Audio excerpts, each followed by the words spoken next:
838, Big 550, KTRS. David Stokes is with us. Show Me Institute policy analyst and all-around heck of a good guy. And did I hear you shot an 81? No, nothing that impressive. I played 81 holes of golf this weekend. Really? That was, yes. What do you have to show for it? I shot in the 90s each time, unfortunately. Okay. I have the sunburn to show for it. 81 holes. How many rounds is that? That's 45 holes on 2.5 rounds, 45 holes on Saturday, and 2 rounds of 18 on Sunday. The bigger question, is your wife currently speaking to you? Well, no, because she and my children are in Knoxville. That was the other thing. I was like, well, when is your wife coming back?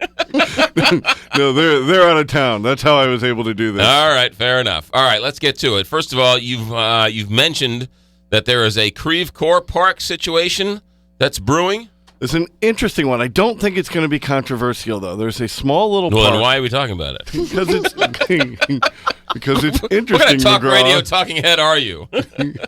There's a small little park in the central business district of Creve Coeur that probably 25, 30 years ago might have made a little sense. But now it's just surrounded by commercial development. Mm-hmm. And it's only about a half acre, got a little playground, and the city is considering selling it.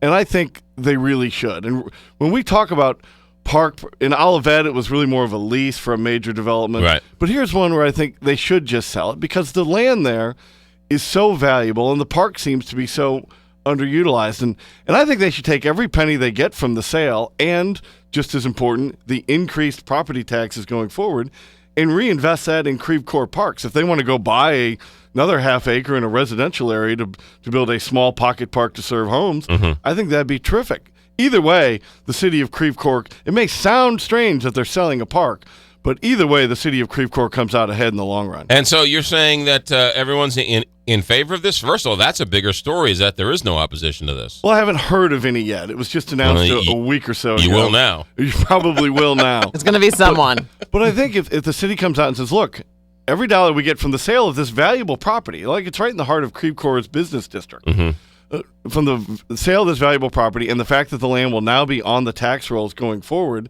at commercial property tax rates, as long as they say, look, we're going to reinvest this money in other Creve Coeur parks, I think the citizens of Creve Coeur will like that. You'll get rid of one sort of small, unnecessary park that's on very valuable property, and you'll improve the rest of your park system through it. I really think it's a very good idea by the city. That's a very normal thing. When one park goes away, they usually add up a park somewhere else, or add, if you take 1 acre away, you get 2 acres somewhere else. That's a very normal operating procedure, isn't that? This type of sale doesn't happen very often, but yes, I think this is valuable land. They can take the money they get for this and invest it in less valuable land in a residential area. And by value, I mean just property tax rates. Right. Not making a judgment call. They'll get more money. They can make a trade and really improve the rest of their parks. And I think the people of Creve Coeur are going to like this idea. All right. Also, since there's no real controversy, there's nothing else to talk about. So you'd be a terrible talk show host. But a good guess. Doesn't everybody agree? Great. Okay. All right. So moving on to a bigger controversy is the Normandy School District. And the Show Me Institute has a open letter from Adolphus Pruitt and James Scholes on their website. What does this say, and what's the position of the Show Me Institute? Well, this is a joint statement, open letter, signed by Adolphus Pruitt, the head of the St. Louis NAACP, and James Scholes, our director of education policy, who's been on the show numerous times, who's a friend of the show, and they've signed this joint statement, really criticizing the changes made by the Department of Elementary and Secondary Education and how it's affecting the transfer students from Normandy, aka DESE. When people say DESE, that's what they're referring to, right? And I'll say DESE from here in, sure, but it's really, I hope people go to showmedaily.org and read the full statement from Mr. Pruitt and James, because I think it does a good job of explaining something that you've been passionate about for these past several months here, talking about this issue, how this change to change Normandy into now it's just no accreditation, so the law no longer applies. So now you see school districts like Francis Howell and unfortunately University City, where I'm from, decide they're no longer going to take students from Normandy because they're not legally required to now. I mean, you're really hurting these kids, and that's what it all needs to come back to. That is how these Normandy students, some of whom left and really started getting a much better education, are now being thrown back into the pit. They've got no idea where they can go to school now next year, and it's just. I encourage people to check out the joint statement. What's infuriating to me is you sit behind the microphone and you hear for the last 20 years there's something called the rule of law, right? And we're nothing if we're not a nation of laws. And if you don't like the law, change the law, right? And then you also hear people say, we are regulating things left and right, and this is unregulated, and we need, right? And yet, in this instance, you have a Democratic governor and an overwhelmingly Republican House and Senate. And both of them combined are complicit in writing the law that says they can transfer, and then not changing the law, fighting it tooth and nail the entire way for the last 10 years. Every court says, this is what the law says. The law says this. They have to do this. So after all these lawsuits, the courts, like 9-0 decisions, now they have to go. Now they just decided to regulate that law out of existence. That's the particularly galling part, is what you just said at the end there. Excuse me. Excuse me. The regulators, in my opinion, DESE, have really overstepped their boundaries here by now changing inventing a new regulatory category of no accreditation, so that not unaccredited, just no accreditation, so that the law no longer applies to Normandy, and giving school districts a chance to just out and out refuse them. DESE hadn't done a bad job last year when they worked with the schools to set limits on how many kids from any district any one student would have to accept.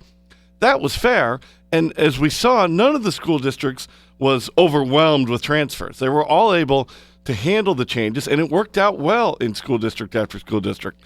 Now they've unnecessarily gone in, dramatically changed the regulation, and given schools a chance to opt out entirely, which too many of them are unfortunately doing, in putting these kids from Normandy, and probably next year, Riverview Gardens, just back into a totally failing school district with much less hope for the future for these kids. Imagine if the Board of Health came into a restaurant and said, this place is so egregious in its violations of health codes and safety standards that we're going to close this restaurant down.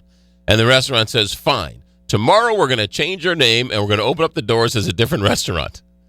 Right? That's the only thing they changed. They just automatically decided that it's a different school district the next day. And so, therefore, it's not unaccredited, it's brand new. So, therefore, these rules don't apply. Well, that's a great analogy, and in many ways, that's what's happened here, is that, again, I think the regulators have completely overstepped their authority in this law that has been on the books longer than most people realize. I mean, the law was passed 20 years ago, and there's enough people in the current situation is that they just can't agree on changes to the law, so the law stays as it is. But the idea that DESE... Nobody complained when they made some sort of technical amendments to it as it was being introduced, as it was being enacted. I don't really mean enacted as law, but enacted as actually happening, people moving from district to district last year. But now, these radical changes to it, basically saying that even though the law says this, we're going to make the regulation such that it doesn't apply to the kids in Normandy. Mm-hmm. And now they're going to, if they were at a school district, many of them have started saying, no, you can't come back. And there's nothing that those kids can do, and that's the real tragedy. Go ahead, Kelly. What worries me also is because, they're saying these students cannot come back. It worries me that, face it, they are African American, yet the schools would still be getting some money, right? About like $7,200 each? Yes. More than enough to cover the marginal cost of educating these children. And it appears there was no strain on any of these districts who took these students in. It's just, it bothers me. Bothers you, yeah, on a lot of levels. On a lot of levels, but yeah, particularly, I'm just going to say it. They're African American. They're going to these schools now. They're saying, "Oh, we don't have to take them now." It's really bothersome to me. Francis Howell came out and said they won't take them. U-City said they wouldn't take them. Ladue said they would take them.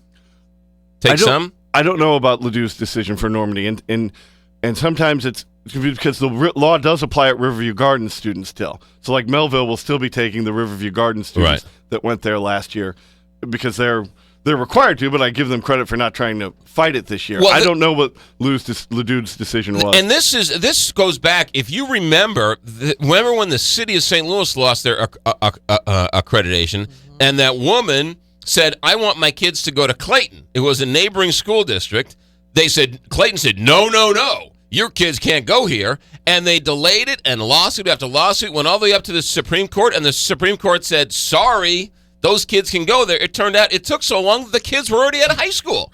So that woman was just abused by the system, and her children, the system failed those children time and time again. They've done everything they can not to follow the law that was passed. And the school districts are the one who really fought it tooth and nail, and I think it's been terrible. 7-8 years ago, they should have gotten together and said, let's all find a way that we can make this work for everybody, so that no one district may get overwhelmed, but that we can really get to educating the kids in these failing school districts. But they didn't. They fought it, and they're continuing to fight it. Now they're just, instead of fighting it in the courts, they're fighting it through the regulatory process. And the city of St. Louis, still not accredited, but has this partial accreditation. Provisional accreditation. Which is a made-up term.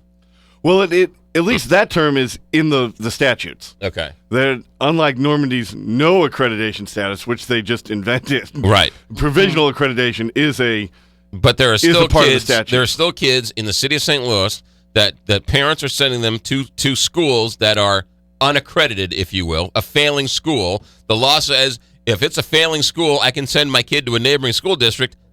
They're not allowed to do that, even though the law is as plain as day. You don't have to be, Clarence Darrow to figure out what the law says. And the most important thing is the end is those children are going to schools that are failing them and keeping them trapped in the cycle that they can't get out of because they can't get the education to get out of. And if you don't like the law, change the law. But until you change the law, that's what the law says. It's just so sad. It is so sad, and I agree completely with you, McGraw, and I hope people will read, as usual, and I hope people will read this joint statement by Mr. Pruitt and James Scholes at showmedaily.org. And David Stokes, when can we read you? When can we see you? Well, you can follow me on Twitter at David C. Stokes, and you can see everything the Show Me Institute writes on park issues, budget issues, and most importantly today, this transfer situation at showmeinstitute.org. You know what I think of this DESE decision? I won't say because it's polite competition, but let me just retire to the R&R Sanitation Porta Potty down the hall. So how's that for a lead-in? How's that for a transition?